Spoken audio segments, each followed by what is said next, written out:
Homili saya pagi ini tentang menanggapi panggilan Allah.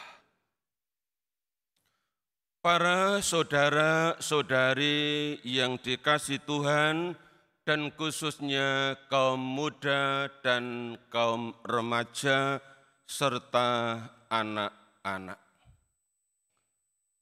Bersama kita ada banyak bentuk panggilan khusus yang dihadirkan dalam miniatur. Ada yang jadi paus, ada yang jadi uskup, ada yang jadi imam, ada yang jadi bruder, ada yang jadi frater, ada yang jadi suster.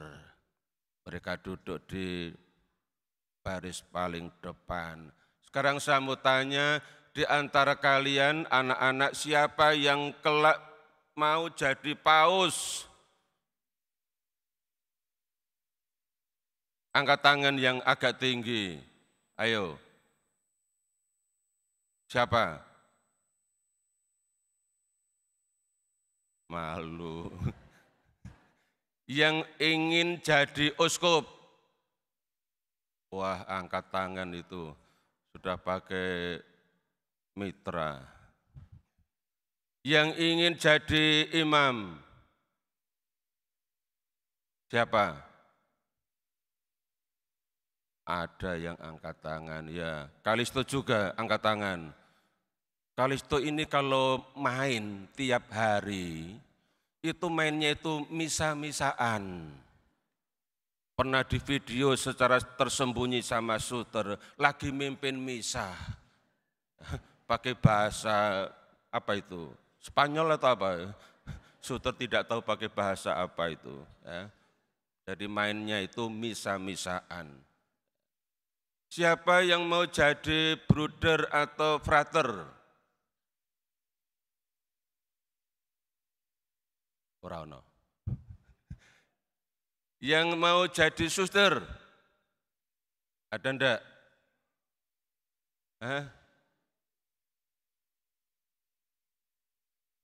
Enggak ada juga.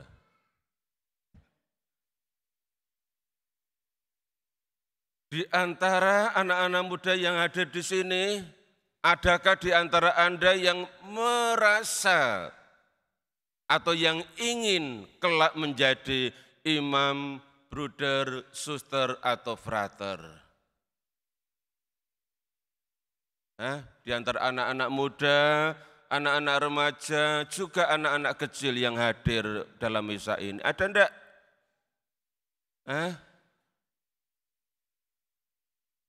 Enggak ada yang pengen.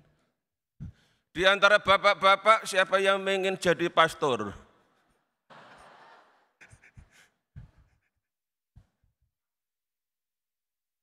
Bapak, Ibu, saudara-saudari, pada hari Minggu panggilan ini saya akan kutipkan pesan dari mendiang Paus Fransiskus untuk hari Minggu panggilan hari ini. Pesan ini sebanyak 6 halaman yang ditulis kala beliau sedang terbaring sakit di rumah sakit Gemelli, Roma. Bayangkan saudara, sedang sakit menulis surat gembala untuk hari ini, hari Minggu panggilan sedunia. Saya akan bacakan satu alinea saja untuk kita renungkan. Bunyinya begini. Kaum muda yang terkasih. Jadi surat gembala itu ditujukan secara khusus untuk anak-anak muda. Untuk direnungkan. Hidupmu bukanlah sementara. Kamu saat ini adalah milik Allah. Sadari ini anak-anak muda. Ya. Kamu saat ini adalah milik Allah. perlu disadari bahwa anugerah kehidupan memerlukan tanggapan yang murah hati dan setia. Lihatlah orang-orang kudus muda, kata Paus Fransiskus, yang menanggapi panggilan Allah dengan sukacita. Lalu Bapak Suci sebutkan beberapa contoh. Ya. Santa Rosa dari Lima. Lima itu ibu kota Peru. Santa Rosa hidup dalam usia 31 tahun. Masih kelompok orang muda. Santa Teresia dari kanak-kanak Yesus dan wajah kudus. Seorang kudus asal Lisieux, Perancis. Meninggal usia 24 tahun.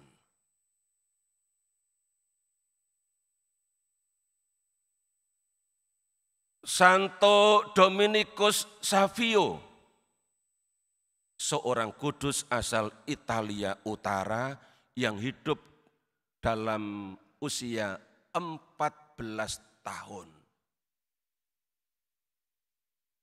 Santo Gabriel dari Bunda Maria yang berduka cita. Juga seorang muda dari Italia yang meninggal dalam usia 23 tahun.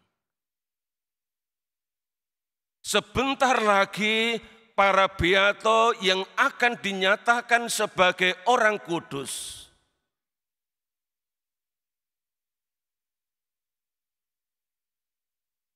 Ada 15 beato atau beata yang akan segera dinyatakan sebagai santo dan santa orang kudus. Lalu disebut di situ antara lain Carlo Acutis, seorang anak muda yang sudah direncanakan oleh Paus Fransiskus akan dinyatakan sebagai santo, sebagai orang kudus pada tanggal 27 April kemarin. Pas hari raya atau pesta kerahiman ilahi. Tetapi karena Paus Fransiskus meninggal pada 21 April, 6 hari sebelumnya, maka kanonisasi Beato Carlo Acutis diundur ke tanggal yang belum ditentukan. Akan ditentukan oleh Paus terpilih, Paus Leo ke-14. Beato Carlo Acutis sebentar lagi menjadi santo, menjadi orang kudus dalam usia 15 tahun. Yang meninggal karena sakit leukemia. Tetapi ketika ia masih muda, ia menggunakan waktu kemudaannya ini untuk menekuni minat dia. Dia membuat sebuah website dan di situ ia mewartakan tentang Yesus dan Ekaristi. Ia mengumpulkan tentang mukjizat-mukjizat Ekaristi yang terjadi sepanjang sejarah gereja. Dan itu dia buat karena ia mencintai Yesus, karena ia mencintai Ekaristi. Belum menentukan panggilan khusus seperti apa di usia 15 tahun. Tapi ia sudah menekuni hidupnya sebagai orang muda yang tidak pasif. Yang tidak tinggal di kamar saja, yang tidak tinggal di kamar terus, di rumah terus. Tiap hari dia pergi ke gereja. Untuk apa? Untuk menghadiri Ekaristi, untuk doa di depan sakramen Maha Kudus. Bahkan dikatakan, kalau di sore hari dia sudah main di pinggir pantai sama teman-temannya, ya bergabung dengan mama-mama untuk doa rosario bersama ibu-ibu. Ini anak muda loh, mau join dengan ibu-ibu doa rosario. Dan inilah semangat Carlo Acutis yang diangkat oleh Paus Fransiskus untuk menjadi model bagi kaum muda menghayati iman akan Yesus. Saya lanjutkan kutipannya. Masing-masing dari mereka menjalani panggilan mereka dalam persahabatan mereka dengan Yesus yang hidup.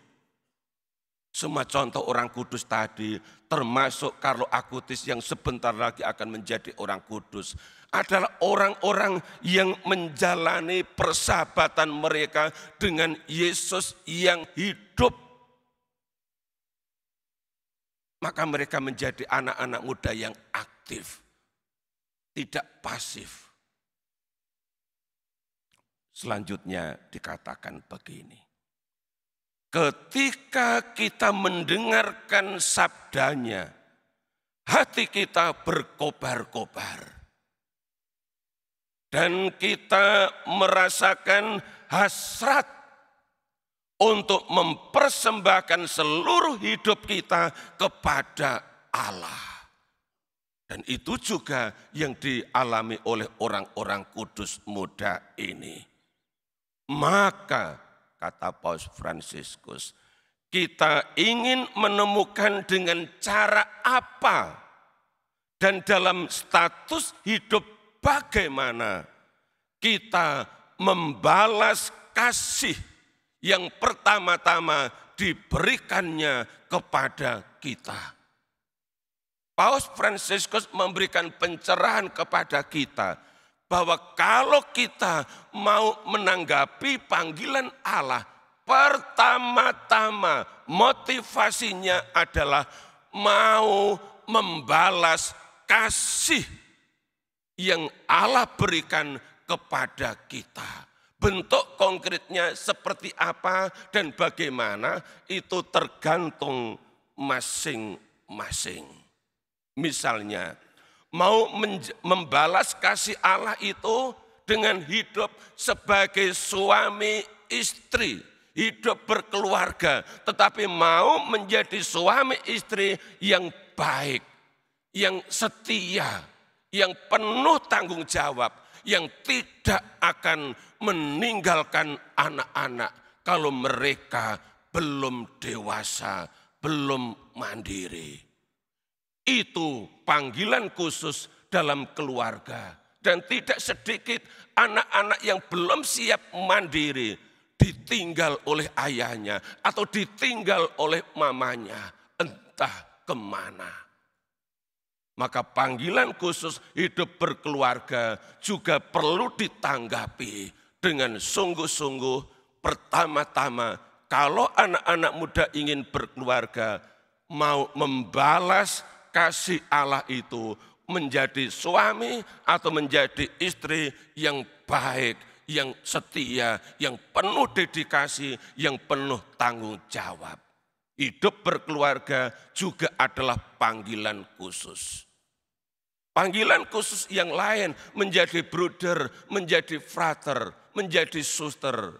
Disebut juga menjadi biarawan-biarawati, hidup sebagai religius. Juga merupakan panggilan khusus.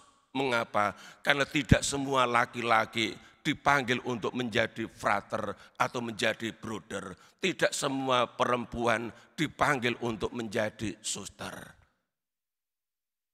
Menjadi imam sebagai orang yang tertabis juga adalah panggilan khusus. Karena tidak semua laki-laki dipanggil untuk menjadi imam. Apapun bentuk panggilan itu, masing-masing adalah panggilan khusus yang perlu ditanggapi dengan hati penuh sukacita. Kalau Bapak Ibu sebagai orang tua, sebagai ayah, sebagai mama atau ibu, jalani panggilan khusus itu dengan setia sampai akhir hidup.